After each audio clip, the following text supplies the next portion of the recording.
بسم اللہ الرحمن الرحیم۔ سامعین کرام، آپ سن رہے ہیں عمران سیریز کا اردو ناول فوگاشے، جس کے مصنف ہیں مظہر کلیم ایم اے، اور یہ اس سلسلے کی قسط نمبر 6 ہے۔ مجھے امید ہے آپ کو میری یہ کاوش پسند آ رہی ہوگی۔ آپ نے اگر ابھی تک میرا چینل کہانی گھر سبسکرائب نہیں کیا تو ابھی میرے چینل کو سبسکرائب کر کے بیل نوٹیفیکیشن آن کر دیجئے تاکہ آنے والی ہر نئی کہانی کی اطلاع بر وقت آپ تک پہنچ سکے۔ میں کیا جواب دوں؟ تم نے نہ جانے کون سی زبان بولی ہے، ایسی زبان تو میرے بڑوں کی بھی سمجھ میں نہیں آئے گی۔ تنویر نے منہ بنا کر کہا، کیا مطلب؟ کیا تم کراکو زبان نہیں جانتے؟ پرنسس مارشیا نے بری طرح سے چونک کر کہا۔ کراکو زبان؟ یہ کراکو کون سی زبان ہے؟ میں تو کراکو کا نام بھی پہلی بار سن رہا ہوں۔ تنویر نے حیرت زدہ لہجے میں کہا، نہیں، یہ نہیں ہو سکتا۔ تم کراکو زبان نہیں جانتے؟ یہ ناممکن ہے، قطعی ناممکن۔ پرنسس مارشیا نے اس کی طرف آنکھیں پھاڑ پھاڑ کر دیکھتے ہوئے کہا، نہیں، میں سچ کہہ رہا ہوں، میں کراکو زبان نہیں جانتا۔ اور یہ ہے کون سی زبان؟ کس ملک میں بولی جاتی ہے؟ مجھے تو اس کا بھی کوئی اندازہ نہیں، تنویر نے کہا۔ لیکن تمہارا چہرہ تو وہی ہے، اور مجھے تمہاری تصویر دی گئی تھی کہ تم مجھے جہاں بھی ملو گے کراکو زبان میں بات کرو گے۔ اور پھر پرنسس مارشیا نے آنکھیں پھاڑتے ہوئے کہا، کس نے دی تھی تمہیں یہ تصویر اور کیوں؟ جولیا نے اس کی طرف غور سے دیکھتے ہوئے پوچھا۔ یہ میں تمہیں نہیں بتا سکتی۔ اچھا، اگر تم کراکو زبان نہیں جانتے تو پھر یہ بتاؤ کہ کیا تم لیڈی زاؤ پاری کو جانتے ہو؟ پرنسس مارشیا نے پہلے جولیا سے پھر تنویر سے مخاطب ہو کر پوچھا۔ لیڈی زاؤ پاری؟ اب یہ لیڈی زاؤ پاری کون ہے؟ تنویر نے اور زیادہ حیرت کا اظہار کرتے ہوئے کہا، مطلب تم لیڈی زاؤ پاری کو بھی نہیں جانتے؟ پرنسس مارشیا نے آنکھیں پھاڑتے ہوئے کہا، نہیں، میں نہیں جانتا۔ تنویر نے جواب دیا تو پرنسس مارشیا کا رنگ زرد ہوتا چلا گیا اور وہ ان تینوں کی جانب باری باری انتہائی پریشان نظروں سے دیکھنے لگی۔ آخر بات کیا ہے؟ تم یہ نئی زبان اور نئے نام کیوں لے رہی ہو؟ جولیا نے حیرت بھرے لہجے میں کہا۔ کچھ نہیں، لگتا ہے کہ میں غلط جگہ پر آ گئی ہوں۔ اس شخص کا چہرہ اس سے ضرور ملتا ہے جسے میں تلاش کر رہی ہوں، لیکن یہ وہ نہیں۔ پرنسس مارشیا نے کہا تو اب تنویر، صدیقی اور جولیا کے چہرے پر بھی حیرت لہرانا شروع ہو گئی۔ تمہارا مطلب ہے کہ وہ کوئی اور ہے جس کی شکل تنویر سے ملتی ہے اور جسے تم یہاں تلاش کرنے آئی ہو؟ صدیقی نے پہلی بار زبان کھولتے ہوئے کہا، ہاں، وہ کوئی اور ہے۔ اگر یہ وہی ہوتا تو میں نے جب اس سے کراکو کی زبان میں بات کی تھی تو یہ اسی وقت میری بات کا جواب دے دیتا، لیکن یہ نہ تو کراکو زبان جانتا ہے اور نہ ہی یہ کسی لیڈی زاؤ پاری کو جانتا ہے، جس کا مطلب صاف ہے کہ یہ اس آدمی کا ہم شکل ہے اور یہ وہ آدمی نہیں جس کی مجھے تلاش تھی۔ پرنسس مارشیا نے کہا تو وہ تینوں حیرانی سے اس کی شکل دیکھنے لگے۔ مجھے اپنا موبائل فون دکھاؤ جس میں اس کے ہم شکل کی تصویر ہے، جولیا نے کہا تو پرنسس مارشیا نے سائیڈ میں پڑا ہوا اپنا ہینڈ بیگ اٹھایا اور اسے کھول کر اس میں سے سیل فون نکالا، اور پھر اس نے فوٹو کا آپشن آن کر کے فوٹو فولڈر نکالا اور اس میں سے تنویر کی تصویر نکال کر اسے غور سے دیکھنے لگی۔ تصویر دیکھتے ہوئے وہ بار بار تنویر کی طرف دیکھ رہی تھی، جیسے وہ اس تصویر کو تنویر کے چہرے سے ملانے کی کوشش کر رہی ہو۔ نہیں، یہ وہ نہیں ہے، اس تصویر اور اس کے چہرے میں نمایاں فرق ہے، پرنسس مارشیا نے کہا۔ دکھاؤ مجھے، جولیا نے کہا تو پرنسس مارشیا نے سیل فون اس کی طرف بڑھا دیا۔ سکرین پر تنویر کی ہی تصویر موجود تھی۔ جولیا نے جب غور کیا تو وہ بھی ایک طویل سانس لے کر رہ گئی۔ ہاں، یہ تنویر کی تصویر نہیں ہے، جولیا نے کہا تو تنویر اور صدیقی کے چہروں پر بھی حیرت لہرانے لگی۔ جولیا نے سیل فون پہلے تنویر کو دیا، تنویر نے تصویر کو غور سے دیکھا تو وہ بھی ایک طویل سانس لے کر رہ گیا اور اس نے سیل فون صدیقی کی جانب بڑھا دیا۔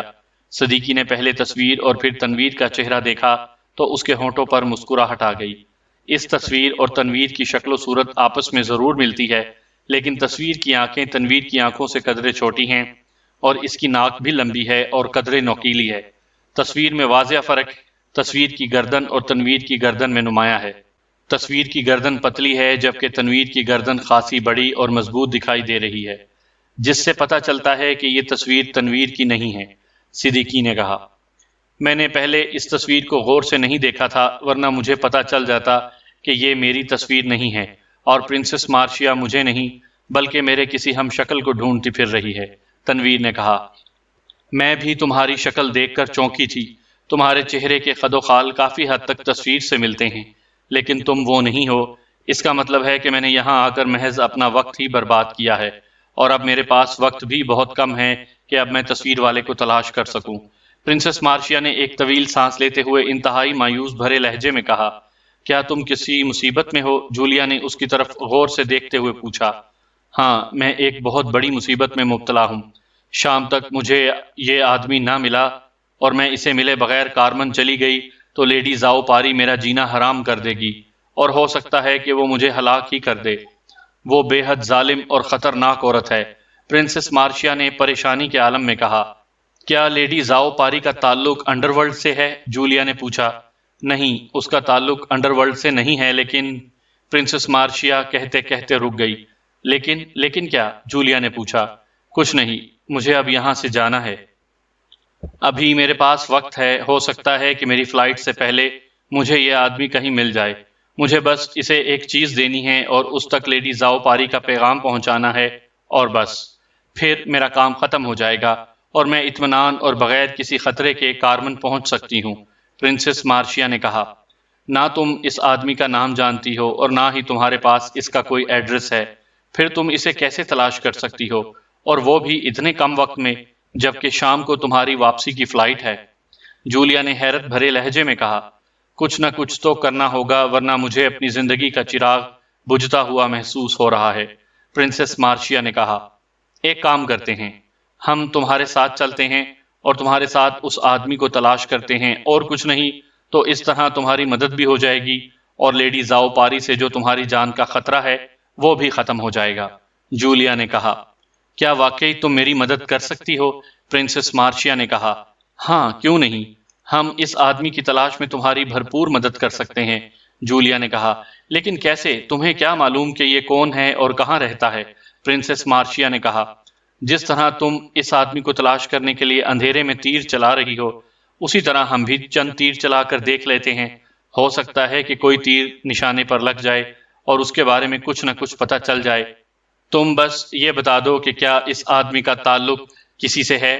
میرا مطلب ہے کہ کیا اس کا تعلق کسی سرکاری ایجنسی سے ہے، یا یہ بھی تمہاری طرح انڈر ورلڈ سے تعلق رکھتا ہے؟ جولیا نے پوچھا۔ مجھے اس کے بارے میں بھی کچھ معلوم نہیں کہ یہ کون ہے اور اس کا تعلق کس قبیل سے ہے۔ میرا مطلب ہے کہ یہ سرکاری آدمی ہے یا اس کا تعلق کرائم ورلڈ سے ہے۔ لیڈی زاؤ پاری نے مجھے اس کی تصویر دی تھی، میرے پاس اس کے لیے لیڈی زاؤ پاری کا دیا ہوا ایک چھوٹا سا باکس ہے، اور اس کے لیے ایک پیغام ہے، اور مجھے بتایا گیا تھا کہ یہ آدمی مجھے آج دن کے وقت ایک مخصوص پوائنٹ پر ملے گا۔ میں تو وقت پر اس پوائنٹ پر پہنچ گئی تھی، اور میں نے اس کا وہاں کئی گھنٹے انتظار کیا تھا، لیکن یہ مجھے ملنے کے لیے نہیں آیا۔ اس کے لیے میں نے لیڈی زاؤ پاری کو کال کر کے بتایا، تو لیڈی زاؤ پاری نے بھی اپنے طور پر اس سے رابطہ کرنے کی کوشش کی، لیکن لیڈی زاؤ پاری کا بھی اس سے کوئی رابطہ نہیں ہو سکتا تھا، جس پر وہ پریشان ہو گئی تھی، اور اس نے مجھ سے سختی سے کہا تھا کہ میں اسے ہر حال میں تلاش کروں، اور اگر میں نے اس کا دیا ہوا باکس اور پیغام اس آدمی کو ڈھونڈ کر اس تک نہ پہنچایا تو وہ مجھے کارمن آتے ہی سخت ترین سزا دے گی۔ ہو سکتا ہے کہ وہ مجھے گولی مار کر ہلاک کر دے۔ میں نے لیڈی زاؤ پاری کو بہت سمجھانے کی کوشش کی کہ میرے لیے یہ ایک انجان ملک ہے اور میں پہلے یہاں کبھی نہیں آئی۔ اتنے بڑے شہر میں بھلا ایک اکیلی اس آدمی کو کیسے ڈھونڈ سکتی ہوں؟ لیکن لیڈی زاؤ پاری نے میری ایک نہیں سنی۔ اس نے کہا کہ اس نے مجھے جو حکم دینا تھا دے دیا ہے، اور وہ ایک بار جو اپنا حکم صادر کر دیتی ہے اس سے پیچھے نہیں ہٹتی۔ اس لیے مجھے ہر حال میں اس آدمی کو تلاش کرنا ہے اور اس کا دیا ہوا باکس اور پیغام اس تک پہنچانا ہے، ورنہ میری خیر نہیں۔ میں بے حد پریشان تھی۔ لیڈی زاؤ پاری نے رابطہ ختم کر دیا تھا۔ میں نے اس سے کئی بار رابطہ کرنے کی کوشش کی، لیکن کامیاب نہ ہو سکی، پرنسس مارشیا نے تفصیلات بتاتے ہوئے کہا۔ پھر؟ جولیا نے اس کی طرف دلچسپی سے دیکھتے ہوئے کہا۔ پھر کیا؟ میں لیڈی زاؤ پاری کے بارے میں جانتی ہوں کہ وہ کس ٹائپ کی عورت ہے۔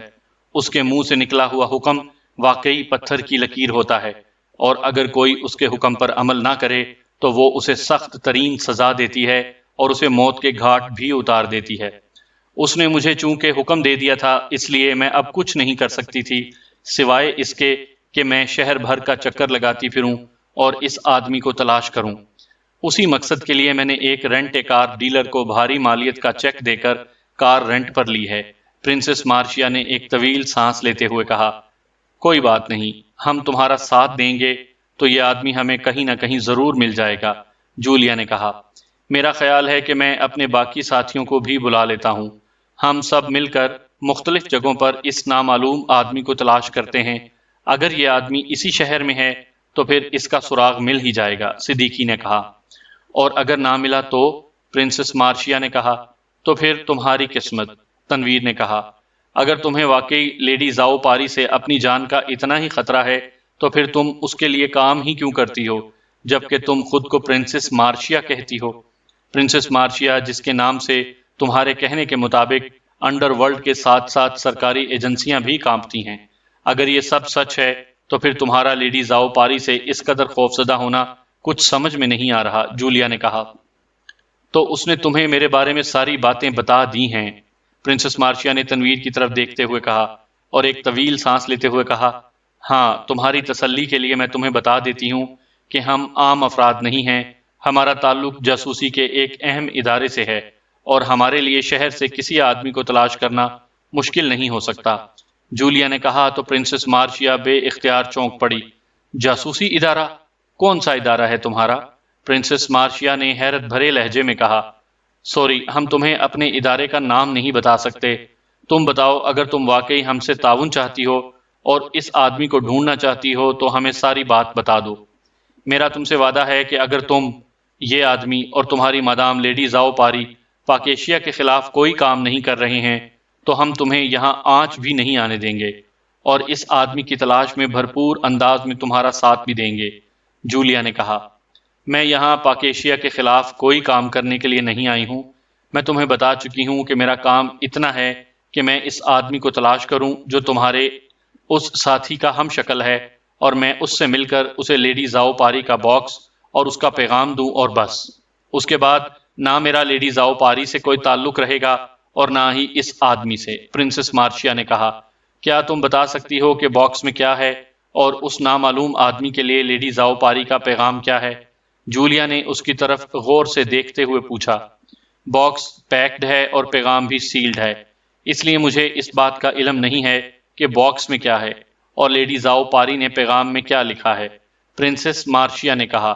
کون ہے لیڈی زاؤ پاری اور تم اس کے لیے کام کرنے پر کیوں آمادہ ہوئی ہو؟ جولیا نے کہا۔ لیڈی زاؤ پاری کارمن کے ایک مرحوم لارڈ کی بیٹی ہے، اس کا شمار کارمن کے امراء میں دوسرے نمبر پر آتا ہے، جس کی وجہ سے وہ کارمن میں خاصی با اثر شخصیت ہے۔ لیڈی زاؤ پاری نہ صرف حکومت کا حصہ ہے بلکہ اس کے بے شمار کرائم گروپس موجود ہیں جنہیں وہ خود چلاتی ہے، اور ظاہر ہے یہ سب وہ خفیہ طور پر کرتی ہے۔ اس کے مخالفین کے پاس ایسا کوئی ثبوت نہیں ہے جس سے وہ لیڈی زاؤ پاری کو کرمنل ثابت کر سکیں، لیکن اس کے باوجود لیڈی زاؤ پاری کا یہ روپ بھی پاورفل ہے اور اس کا کرائم کی دنیا میں بھی بہت نام ہے، پرنسس مارشیا نے کہا۔ تم نے کچھ دیر پہلے تو کہا تھا کہ لیڈی زاؤ پاری کا کرائم کی دنیا سے کوئی واسطہ نہیں ہے، اور اب تم کچھ اور کہہ رہی ہو، جولیا نے منہ بناتے ہوئے کہا۔ میں نے تمہیں پہلے لیڈی زاؤ پاری کی اصل حیثیت کے بارے میں بتایا تھا، اب میں تمہیں تفصیل سے اس کے بارے میں بتا رہی ہوں کہ وہ ظاہر میں کیا ہے اور اس کی باطنی حقیقت کیا ہے، پرنسس مارشیا نے کہا۔ ٹھیک ہے، بتاؤ، ہم سن رہے ہیں، جولیا نے اصبات میں سر ہلا کر کہا۔ جیسا کہ میں نے بتایا ہے کہ لیڈی زاؤ پاری کا کرمنلز کی دنیا میں بھی نام ہے، اس کے لیے اس نے پورے کارمن میں اپنی طاقت کا جال پھیلا رکھا ہے۔ اس کے بے شمار گیمز کلب ہیں، بارز ہیں، اور وہ بے شمار ہوٹلوں اور ریسٹورانٹس کی مالکہ ہے۔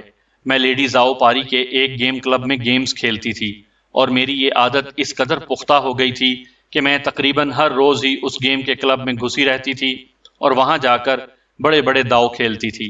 پہل تو میری قسمت مجھ پر خاصی مہربان رہی تھی اور میں اس گیم کلب سے روزانہ کی بنیاد پر بڑی بڑی رقوم جیت جاتی تھی، لیکن پھر اچانک میری قسمت نے پلٹا کھایا اور میں اسی گیم کلب میں ہارنا شروع ہو گئی۔ جس تیزی سے میں نے اس گیم کلب میں دولت کمائی تھی، اس سے زیادہ تیزی سے میں ہارتی جا رہی تھی، اور نوبت یہاں تک پہنچ گئی کہ جیتنے کے لالچ میں اس گیم کلب کی مقروض ہوتی چلی گئی، اور پھر مجھے تب ہوش آیا جب مجھے پتا چلا کہ میں اس گیم کلب کی $50 لاکھ کی مقروض ہو چکی ہوں۔ مجھے گیم کلب کی انتظامیہ نے گیم کلب کی رقم دینے کا مطالبہ کرنا شروع کر دیا۔ پہل مجھے نارمل انداز میں کہا گیا، لیکن وقت کے ساتھ ساتھ ان کا لہجہ سخت سے سخت ہو گیا۔ جب یہ معاملہ طوالت اختیار کر گیا تو مجھے لیڈی زاؤ پاری کی مخصوص فورس، جو کرائم کی دنیا میں خاصی شہرت رکھتی ہے، اٹھا کر لیڈی زاؤ پاری کے پاس لے گئی۔ لیڈی زاؤ پاری نے مجھ سے رقم کا مطالبہ کیا تو میں نے اس سے وقت مانگنے کی کوشش کی، لیکن لیڈی زاؤ پاری مجھے وقت دینے کے لیے تیار نہیں تھی۔ میرے گڑ گڑانے اور منت کرنے پر لیڈی زاؤ پاری نے مجھے ایک آفر دی، اور یہ آفر یہی تھی کہ میں اس کا ایک پیغام اور ایک باکس لے کر پاکیشیا جاؤں اور دونوں چیزیں اس آدمی کو دے دوں۔ اگر میں یہ کام کر دیتی تو لیڈی زاؤ پاری میرا قرض معاف کر دیتی، بلکہ اس نے یہاں تک کہہ دیا تھا کہ جب میں اپنا کام کر کے واپس لوٹوں گی تو وہ مجھے اتنی ہی رقم مزید انعام میں دے گی۔ میرے لیے یہ سودا مہنگا نہیں تھا، اس لیے میں نے فوراً اس کام کی حامی بھر لی۔ لیڈی زاؤ پاری نے مجھے ایک باکس اور ایک سیلڈ لفافہ دیا، اور پھر اس نے ہی میرے لیے پاکیشیا کے لیے کاغذات تیار کرائے اور جہاز کی سیٹ بھی کنفرم کرائی، اور میں پاکیشیا پہنچ گئی۔ بس یہ ہے میری ساری کہانی، پرنسس مارشیا نے کہا۔ پاکیشیا میں تمہارے قیام کا بھی لیڈی زاؤ پاری نے ہی بندوبست کرایا تھا؟ جولیا نے پوچھا۔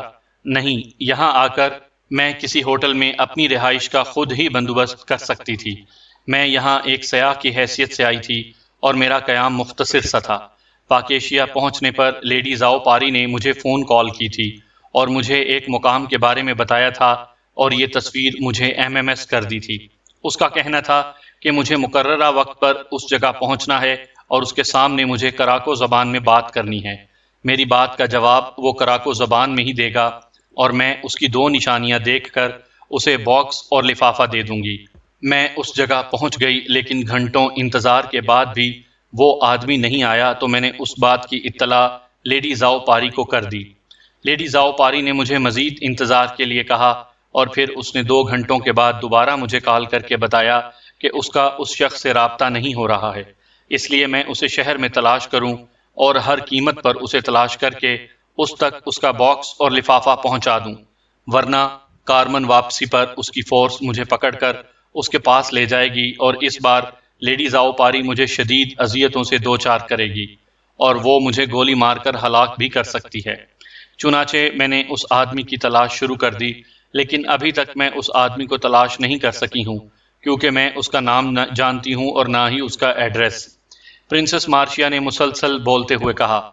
حیرت ہے، آخر یہ آدمی ہے کون؟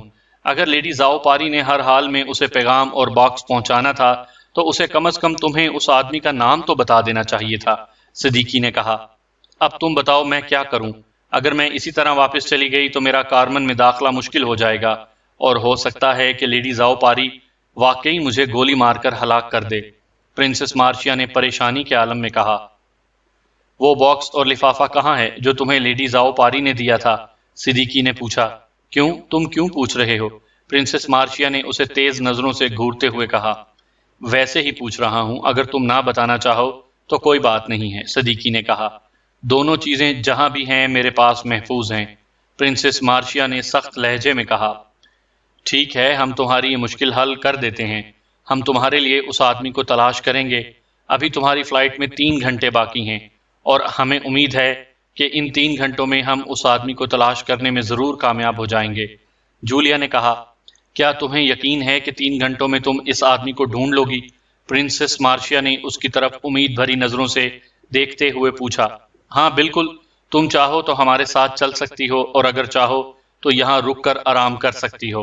البتہ ایک کام کرو، تم اپنے سیل فون سے یہ تصویر میرے سیل فون پر MMS کر دو، میں یہی تصویر اپنے باقی ساتھیوں کو سینڈ کر دوں گی تاکہ فوری طور پر اس کی تلاش میں نکل سکیں، اور مجھے یقین ہے کہ میرے ساتھی جلد ہی اس آدمی کو تلاش کرنے میں کامیاب ہو جائیں گے، جولیا نے اسے تسلی دیتے ہوئے کہا۔ تو پرنسس مارشیا چند لمحے اس کی طرف غور سے دیکھتی رہی، پھر اس نے اسبات میں سر ہلا دیا۔ نہ جانے کیوں میرا دل تمہاری باتوں پر یقین کرنے پر مجبور کر رہا ہے، بہرحال اگر 3 گھنٹوں تک اس آدمی کا پتہ چل جائے تو میرے لیے بہت بہتر ہوگا، ورنہ پھر جو ہوگا وہ میری قسمت، اور میں اپنی قسمت خود تو بدل نہیں سکوں گی، اس لیے جو ہوگا دیکھا جائے گا، پرنسس مارشیا نے کہا، اور پھر اس نے جولیا کا نمبر پوچھ کر تنویر کے ہم شکل کی تصویر اپنے سیل فون سے اس کے سیل فون میں MMS کر دی۔ اب تم بتاؤ کہ کیا تم یہاں رکنا پسند کرو گی یا اس نامعلوم آدمی کی تلاش میں ہمارے ساتھ چلو گی؟ جولیا نے پوچھا۔ میں تمہارے ساتھ جانا تو چاہتی ہوں، لیکن ایک تو میں صبح سے اس آدمی کو تلاش کرتی پھر رہی ہوں، اور پھر اس کے ساتھ ڈوئل کرتے ہوئے میں زخمی بھی ہو گئی ہوں۔ شام کو میری فلائٹ ہے، اس لیے اگر تم اجازت دو تو میں یہاں رک کر کچھ دیر ریسٹ کر لوں، اور اگر کہو تو میں تمہارے ساتھ بھی جانے کو تیار ہوں، پرنسس مارشیا نے کہا۔ نہیں، کوئی بات نہیں، اگر تم ریسٹ کرنا چاہتی ہو تو کر لو۔ جب اس آدمی کا پتہ چل جائے گا تو ہم تمہیں بتا دیں گے، اور اگر ممکن ہو سکا تو ہم اسے لے کر یہیں آ جائیں گے، اور تمہیں وقت پر ایئرپورٹ بھی پہنچا دیں گے تاکہ تم اپنی فلائٹ مس نہ کر سکو۔ جولیا نے کہا تو پرنسس مارشیا نے اس بات میں سر ہلا دیا۔ تم دونوں آؤ میرے ساتھ، جولیا نے تنویر اور صدیقی سے مخاطب ہو کر کہا، اور اٹھ کر کھڑی ہو گئی۔ صدیقی اور تنویر بھی اٹھ کر کھڑے ہو گئے۔ وہ پرنسس مارشیا کو وہیں چھوڑ کر کمرے سے باہر نکلتے چلے گئے۔ کیا کہتی ہو مس جولیا؟ کیا پرنسس مارشیا کی کہانی آپ کی سمجھ میں آئی ہے؟ پورچ میں آ کر صدیقی نے جولیا سے مخاطب ہو کر کہا۔ ہاں، جولیا نے اس بات میں سر ہلا کر کہا۔ کیا سمجھ آیا ہے؟ مجھے تو اس کہانی کا کوئی سر پیر سمجھ میں ہی نہیں آیا، صدیقی نے کہا۔ یہ عورت جھوٹ بول رہی ہے، اور یہ ہمارے ذریعے اس آدمی تک پہنچنا چاہتی ہے جس کی شکل تنویر سے ملتی ہے، جولیا نے مسکراتے ہوئے کہا تو وہ دونوں بے اختیار چونک پڑے۔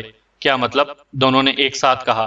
مطلب میں بعد میں سمجھاؤں گی، فی الحال ہمیں اس مارشیا کی اصلیت معلوم کرنی ہے، اور یہ بھی معلوم کرنا ہے کہ یہ ہمارے ساتھ کیا کھیل کھیل رہی ہے، اور اس کے کھیل کا پتہ لگانے کے لیے ہمیں اس کے کراکو زبان میں بولے ہوئے جملے کا مطلب پتہ کرنا ہے، اور اس آدمی کو پکڑ کر اس کے سامنے لانا ہے جس کی شکل تنویر جیسی ہے، جولیا نے کہا۔ کراکو زبان کا تو کہیں نہ کہیں سے پتہ چل جائے گا، لیکن ہم اس آدمی کو کہاں سے ڈھونڈیں گے جس کا نہ کوئی نام ہے اور نہ کوئی اتا پتہ؟ تنویر نے حیرت بھرے لہجے میں کہا۔ اس کے نام کا بھی پتہ چل جائے گا اور اس کا اتا پتہ بھی مل جائے گا۔ جس طرح اس عورت نے ہمیں احمق بنانے کی کوشش کی ہے، اسی طرح ہمیں بھی اس کے ساتھ ایک کھیل کھیلنا ہوگا۔ مجھے یقین ہے کہ اس طرح اس کی اصلیت کھل کر ہمارے سامنے آ جائے گی، اور پتہ چل جائے گا کہ اس نے کیا جھوٹ بولا ہے اور کیا سچ، جولیا نے کہا۔ لیکن ہم اس کے ساتھ کون سا کھیل کھیلیں گے؟ صدیقی نے پوچھا تو جولیا اسے اس کھیل کے بارے میں بتانے لگی، جسے سن کر تنویر اور صدیقی کی آنکھیں چمک اٹھیں، اور وہ جولیا کی ذہانت پر اس کی جانب تحسین بھری نظروں سے دیکھنا شروع ہو گئے۔ گڈ شو، واقعی زبردست ترکیب ہے، اس ترکیب پر عمل کر کے ہم اس کی اصلیت کا پتہ چلا سکتے ہیں، تنویر نے خوش ہوتے ہوئے کہا۔ صدیقی، تم عمارت کے حفاظتی سسٹم کو آن کر دو اور اس عمارت کے تمام راستے سیلڈ کر دو، تاکہ ہماری غیر موجودگی میں پرنسس مارشیا یہاں سے نہ نکل سکے، اور تم یہیں رک کر اس پر نظر رکھو گے، اور اس بات کا تمہیں خاص طور پر دھیان رکھنا ہے کہ یہ عورت ہمارے جانے کے بعد کس سے رابطہ کرتی ہے۔ کوشش کرنا کہ یہ جس سے رابطہ کرے اس کا نمبر اور لوکیشن کا بھی پتہ چل جائے، جو بعد میں ہمارے کام آ سکتا ہے۔ مجھے یہ عورت حد سے زیادہ مکار اور پر اسرار معلوم ہو رہی ہے، جو بظاہر دیکھنے میں سیدھی سادی ہے، لیکن حقیقت میں واقعی اس میں کسی راسکل کی روح گھسی ہوئی ہے، اور ہمیں اس کے جسم سے اس کی راسکل کی روح نکال کر اس کی اصلیت کا پتہ لگانا ہے، جولیا نے کہا تو صدیقی نے اس بات میں سر ہلایا اور تیزی سے ہیڈ کوارٹر کے کنٹرول روم کی طرف بھاگتا چلا گیا۔ میں آپ کے ساتھ چلوں؟ تنویر نے کہا۔ ہاں آؤ، جولیا نے کہا اور اپنی کار کی طرف بڑھ گئی۔ اس کے کہنے پر تنویر اس کے ساتھ ہی اس کی کار میں بیٹھ گیا۔ کچھ ہی دیر میں جولیا کی کار عمارت سے نکل کر شہر کی طرف جانے والی سڑک پر دوڑ رہی تھی۔ عمران کی حالت اور اس کا چہرہ دیکھ کر جوزف کے چہرے پر خوف کے سائے لہرانے شروع ہو گئے تھے۔ وہ انتہائی پریشانی کے عالم میں سامنے پڑے ہوئے عمران کی جانب دیکھ رہا تھا، جس کا رنگ ہلدی کی طرح زرد ہو رہا تھا، جیسے اس کے جسم سے خون کا ایک ایک قطرہ نچوڑ لیا گیا ہو۔ بلیک زیرو جب عمران کو رانا ہاؤس لایا تو جوزف باہر لان میں کھڑا بے چینی سے اس کا ہی انتظار کر رہا تھا۔ چونکہ جوزف کو معلوم تھا کہ بلیک زیرو عمران کو لا رہا ہے، اس لیے اس نے جوانا کو کسی بہانے سے باہر بھیج دیا تھا تاکہ وہ بلیک زیرو کو دیکھ کر اس سے سوال نہ کر سکے کہ وہ کون ہے، اور وہ عمران کو اس حالت میں کسی ہسپتال لے جانے کے بجائے وہاں کیوں لایا ہے۔ جوزف نے لان میں ایک بیڈ لا کر رکھ دیا تھا۔ جب بلیک زیرو عمران کو لے کر آیا تو جوزف نے اکیلے ہی عمران کو کار سے نکال کر اٹھایا تھا اور اسے لا کر اس بیڈ پر ڈال دیا تھا، اور پھر وہ عمران کی طرف غور سے دیکھنا شروع ہو گیا تھا۔ کیا دیکھ رہے ہو جوزف؟ جو کرنا ہے جلدی کرو، میں تم پر بھروسہ کر کے عمران صاحب کو یہاں لایا ہوں۔ خون زیادہ بہہ جانے کی وجہ سے ان کی حالت خراب ہوتی جا رہی ہے، اگر تم کچھ کر سکتے ہو تو بتاؤ ورنہ میں انہیں ہسپتال لے جاتا ہوں تاکہ انہیں جلد سے جلد طبی سہولت دی جا سکے۔ جوزف کو خاموش اور پریشان دیکھ کر بلیک زیرو نے غراتے ہوئے کہا، نہیں نہیں، ان کا علاج کسی ہسپتال میں نہیں ہو سکتا۔ میں نے درست کہا تھا، باس پر کلوشگا کا حملہ ہوا ہے۔ باس کا دماغ اس وقت مکمل طور پر بند ہے۔ اگر میں نے جلد سے جلد باس کا دماغ نہ کھولا تو انہیں کسی بھی صورت میں ہوش نہیں آئے گا اور یہ اسی حالت میں ہلاک ہو جائیں گے۔ یہ تو شکر ہے کہ باس کے کانوں سے خون نہیں نکلا ہے۔ اگر کلوشگا وار سے باس کے کانوں سے خون نکل آتا تو یہ اب تک ہلاک ہو چکے ہوتے۔ جوزف نے پریشانی کے عالم میں کہا، تو کیسے کھولو گے تم ان کا دماغ؟ بلیک زیرو نے سر جھٹکتے ہوئے کہا، مجھے باس پر ہوناٹا کا عمل کرنا ہوگا۔ ہوناٹا کا عمل کیے بغیر باس کی جان کسی بھی طریقے سے نہیں بچائی جا سکتی۔ جوزف نے کہا، ہوناٹا کا عمل؟ یہ ہوناٹا کا عمل کیا ہے؟ بلیک زیرو نے حیران ہوتے ہوئے کہا، باس کو مجھے الٹا لٹکانا ہوگا اور اس کے سر کے نیچے آگ جلانی ہوگی۔ الٹا لٹکنے کی وجہ سے باس کے سارے خون کا دباؤ اس کے سر میں آ جائے گا اور جب تک باس کے سر کو ہیٹ نہیں دی جائے گی ان کی بند رگیں نہیں کھلیں گی۔ جب تک ان کے دماغ کی بند رگیں نہیں کھلیں گی اس وقت تک خون ان رگوں میں نہیں جائے گا اور باس کو ہوش نہیں آئے گا، اور باس کے سر تک خون پہنچانے کے لیے مجھے باس پر تشدد بھی کرنا پڑے گا۔ جوزف نے کہا، تشدد؟ عمران صاحب پر تم تشدد کرو گے؟ بلیک زیرو نے چونک کر کہا، ہاں یہ بہت ضروری ہے۔ مجھے باس کی پنڈلیوں اور خاص طور پر ان کے پیروں کے تلووں پر ضربات لگانی پڑیں گی تاکہ ان کی رگوں میں خون کی روانی تیز ہو جائے اور خون تیزی سے ان کے دماغ تک جائے۔ اس کے بغیر کوئی چارہ نہیں ہے۔ طاہر صاحب، اگر میں نے ایسا نہ کیا تو باس کی جان بچانی مشکل ہو جائے گی۔ جوزف نے بے چارگی کے عالم میں کہا، اس سے عمران صاحب کو اگر کوئی نقصان ہوا تو؟